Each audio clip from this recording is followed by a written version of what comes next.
ẹ jẹ́ bá parí òwe yìí ẹ̀fọ́ ewúro. Ó parí àpẹẹrẹ ẹ̀kọ́ kan. ẹ̀fọ́ ewúro. Ó fẹ́ràn ilẹ̀ ọbẹ̀ ọdún pọ̀. ẹ jẹ́ bá parí òwe yìí ẹ̀fọ́ ewúro. Àwọ̀ ẹ̀gúsí sí.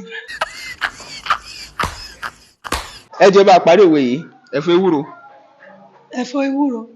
Bí sísè ni. ẹ jẹ́ bá parí òwe yìí ẹ̀fọ́ ewúro. Ìgbẹ̀yìn adùn. ìgbẹ̀yìn adùn. ẹ̀fọ́ ewúro téèyàn bá jẹ akọ́kọ́ kóró ìgbẹ̀yìn adùn ni. Bàbá bí sẹ́ẹ̀bù sí àmàbí ìjàmọ̀lá lójú gan. Irú ọmọ wo wá rèé nítorí Ọlọ́run. Àkọ́kọ́ ó máa korò ìgbẹ̀yìn adùn ni kí n bá yí mẹ́gúsí. adùn nígbẹ̀yìn ẹ̀. adùn nígbẹ̀yìn ẹ̀. ẹ jẹ́ bá parí òwe yìí ẹ̀fọ́ ewúro. Ẹ̀fọ́ ewúro ó dùn ní àmàlà pọ̀. Ẹ̀fọ́ ewúro adùn ìgbẹ̀yìn ewúro ara rí ẹ̀yá ní ìbàdàn. ẹ̀fọ́ ewúro. Ẹ̀fọ́ ewúro làgbà igi. Adùn ló ń gbẹ̀yìn. Jìgìjìgìjìgìjìgìjìgì. ṣé ní àwọn òwe yìí ó lè dàbí ìgbà tá a fi ń ṣeré a tún fi ń kẹ́kọ̀ọ́ ni o. a fi ń kẹ́kọ̀ọ́ ni.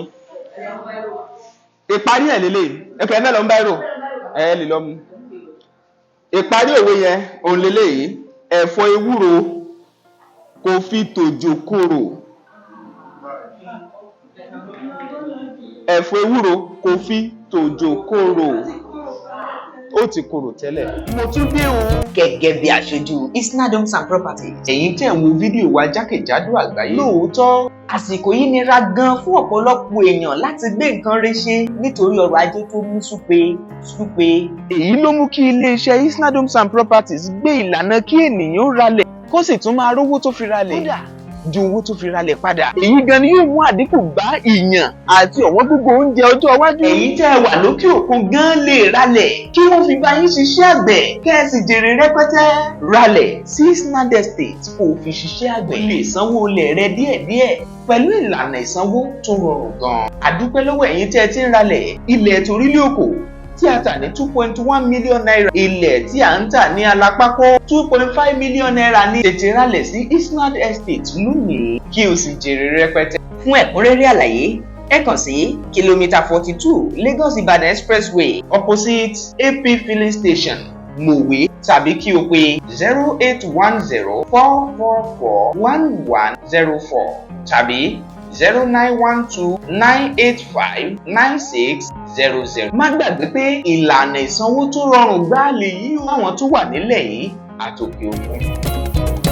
Isnad Homes and Properties real estate tó fà kọyọ wọ́n talẹ̀ ralẹ̀ lóríṣiríṣi. Isnad Limited you are too much o. ẹni bá mọ̀nà ló yẹ ká tẹ̀lé kó lè fi wá mọ̀nà. Isnad lóní industrial land ó ń bẹ níbí. bẹ́ẹ̀ fẹ́ ṣe commercial farming ẹ má bọ̀ wá. àní bẹ́ẹ̀ fẹ́ ralẹ̀ láti ṣe real estate. àbò fẹ́ nímọ̀ nípa bó ti ṣe. ìrọ̀rùn ló bá dé nílé iṣẹ́ tiwa. Isnad Homes and Properties ó táwọn yọ ẹjọ́. ilẹ̀ fún ilé gbígbé ń bẹ lọ́pọ̀ yanturu. bẹ́ẹ̀ bá wà dòwò pọ̀ pẹ̀lú ìfọkànbalẹ̀ ní.